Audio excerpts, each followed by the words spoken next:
और अब बात वक्फ संशोधन कानून की, जिसको लेकर सर्वोच्च अदालत का बड़ा फैसला है। अदालत ने साफ साफ कहा कि पूरे कानून पर रोक लगाने का कोई आधार नहीं है। सेक्शन 3 और 4 पर सुप्रीम कोर्ट ने रोक लगाई है।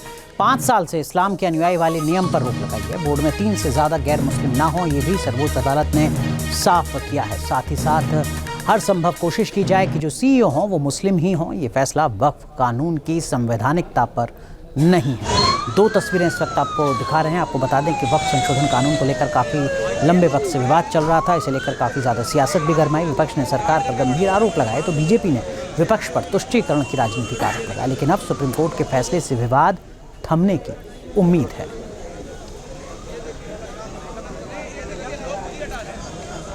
तो लगातार वक्फ का मुद्दा संसद से लेकर सड़क तक गरमाता रहा। एक तरफ तुष्टीकरण का आरोप लगा, दूसरी तरफ प्रताड़ित करने का। तो चलिए ग्राफिक के जरिए आपको बताते हैं कि वक्फ कानून पर सुप्रीम फैसले में 10 बड़ी बातें क्या है। पूरे वक्फ कानून पर नहीं लगाई जा रही है। पूरे कानून पर रोक लगाने का कोई आधार नहीं है। वक्फ कानून के सेक्शन 3 और 4 पर सुप्रीम कोर्ट ने रोक लगाई है।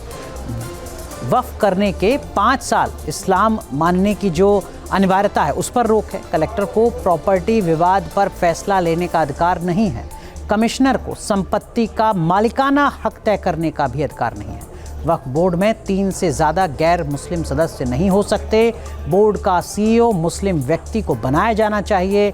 रजिस्ट्रेशन का प्रावधान जारी रहेगा। ये फैसला वक्फ कानून की संवैधानिकता पर नहीं है। हमारे संवाददाता ने इस मामले में मुस्लिम पक्ष से बात की है, सुनिए आप भी। मुस्लिम पक्ष की तरफ से इस मसले पर जो सुप्रीम कोर्ट पहुंचे थे SQR इलासी साहब, सर आप लोग गए, आप क्या चाह रहे थे, आज कोर्ट से क्या क्या मिला है?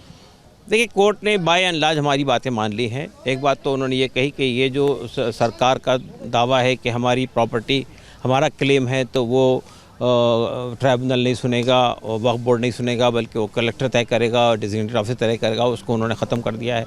दूसरी बात ये कि ये बात थी कि साहब वक्फ बोर्ड के अंदर, सेंट्रल वक्फ काउंसिल के अंदर जो मुसलमान होने की शर्त थी वो हटा दी गई, तो उन्होंने ये फिक्स कर दिया कि 4 से ज़्यादा गैर मुस्लिम नॉन मुस्लिम नहीं हो सकते हैं, वो फिक्स कर दी गई है। इसके साथ साथ ये वक्फ बाय यूज़र के सिलसिले में भी उन्होंने बहुत स्पष्ट ऑर्डर दिया है। और इसी साथ साथ ये जो प्रोटेक्टेड मॉन्यूमेंट वाली बात थी कि अगर वक्फ आर्कियोलॉजिकल सर्वे ऑफ इंडिया के तहत में है तो वो क्लेम ये होगा, कोई अब वो वक्फ प्रॉपर्टी नहीं रहेगी, उसको ख़त्म कर दिया है। ये कह दिया कि थर्ड पार्टी कोई क्रिएट नहीं होगी। तो ऐसी बाय एंड लार्ज हमारी बातें मान ली गई। 5 साल वाला जो प्रैक्टिशनर वो भी हटा दिया है। 5 साल वाला ये प्रैक्टिसिंग मुस्लिम वाला, ये बिल्कुल आर्बिट्री टाइप की चीज़ थी, इसलिए वो हटा दिया गया। सर एक महत्वपूर्ण सवाल ये भी है कि जिस तरीके से हम देख रहे थे पूरा वक्फ बाय यूज़र पर आप लोगों का जोर था, उसको लेकर क्या कहा गया है? वक्फ बाय यूज़र पे भी डिटेल ऑर्डर में बात आ जाएगी तफसील से, लेकिन वक्फ बाय यूज़र का जो प्रोविज़न मौजूद था उसको इंटैक्ट रखा गया है। तो अभी सेटिस्फाई सर नज़र आ रहे हैं, आप लोग संतुष्ट हैं इस पूरे जो ऑर्डर? संतुष्ट है। तो मुस्लिम पक्ष जो है काफ़ी हद तक संतुष्ट जो है नज़र आ रहा है इस पूरे आदेश से। वीडियो जर्नलिस्ट मुकेश झा के साथ मोहित बख्शी, न्यूज़ नेशन, दिल्ली। और इस मामले में हिंदू पक्ष के वकील ने क्या कुछ कहा है वो भी सुनिए आप। मैं माननीय सुप्रीम कोर्ट के फैसले का स्वागत करता हूं। माननीय सुप्रीम कोर्ट ने नए वाले कानून को एक तरीके से पूरी तरह वैलिडेट कर दिया है। बहुत सारे ऑब्जेक्शन लिए गए थे, बहुत सारे धाराओं पे स्टे करने की मांग की गई थी, माननीय सुप्रीम कोर्ट ने उसको नकार दिया है। केवल उनको इतनी रिलीफ मिली है कि जो नए वाले कानून में व्यवस्था थी कि जो 5 साल तक प्रैक्टिसिंग मुस्लिम होगा वही वक्फ कर पाएगा, उसको माननीय सुप्रीम कोर्ट ने स्टे किया है। बाकी और सारी मांगें नकार दी गई हैं। जहां तक बात ये थी कि ये DM के यहाँ सुनवाई होगी या ट्रिब्यूनल में, उस पर भी स्पष्ट कर दिया है कि जो मामले ट्रिब्यूनल में चल रहे हैं उसकी ट्रिब्यूनल में ही सुनवाई होती रहेगी। लेकिन जो नया आएगा विषय वो DM के सामने जा सकता है, या वो आदमी कोई ट्रिब्यूनल में ले जाना चाहे तो ट्रिब्यूनल में भी, उसमें कोई अभी तक रोक नहीं लगाई है। तो इस फैसले का मैं स्वागत करता हूं।